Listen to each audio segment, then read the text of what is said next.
Kochi Njarakkal light house കോളനിയിലെ അപകടാവസ്ഥയിലായ ഇരുമ്പ് പാലം ഉടൻ പുനർനിർമ്മിക്കണമെന്നാവശ്യപ്പെട്ട് യൂത്ത് കോൺഗ്രസിന്റെ നേതൃത്വത്തിൽ പ്രതിഷേധ സമരം നടത്തി. ഇരുമ്പ് പാലം അപകടാവസ്ഥയിലായിട്ടും പഞ്ചായത്ത് അധികൃതരുടെ ഭാഗത്തു നിന്നും നടപടിയുണ്ടാകാത്തതിൽ വഞ്ചിപ്പാലം നിർമ്മിച്ചാണ് പ്രതിഷേധിച്ചത്.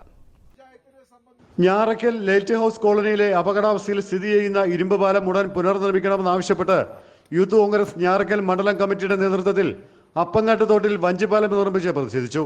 10 വർഷങ്ങൾക്ക് മുമ്പാണ് ഞാറയ്ക്കൽ പഞ്ചായത്തിലെ വിവിധ വാർഡുകളെ ബന്ധിപ്പിക്കുന്ന ഇരുമ്പ് പാലം പണിതത്. പാലം ഇന്ന് അടിഭാഗം തുരുമ്പിച്ച് ഏത് നിമിഷവും നിലം പതിക്കാവുന്ന അവസ്ഥയിലാണ്.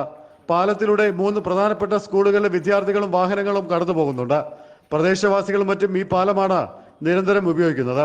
പാലം അപകടാവസ്ഥയിലായിട്ടും മുന്നറിയിപ്പ് സംവിധാനം വയ്ക്കാൻ പോലും പഞ്ചായത്ത് അധികൃതർ തയ്യാറാവുന്നില്ല. ഇരുമ്പ് ഷീറ്റ് മാറ്റി കോൺക്രീറ്റ് പാലം ഉടൻ നിർമ്മിച്ചില്ലെങ്കിൽ ശക്തമായ സമരം പഞ്ചായത്തിന് മുമ്പിൽ ആരംഭിക്കുമെന്ന് നേതാക്കൾ പറഞ്ഞു.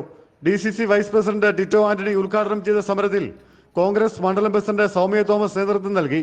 കോൺഗ്രസിന്റെയും യൂത്ത് കോൺഗ്രസിന്റെയും നേതാക്കൾ സമരത്തിൽ പങ്കെടുത്തു. ജയ് ഹിന്ദ് ന്യൂസ്, കൊച്ചി.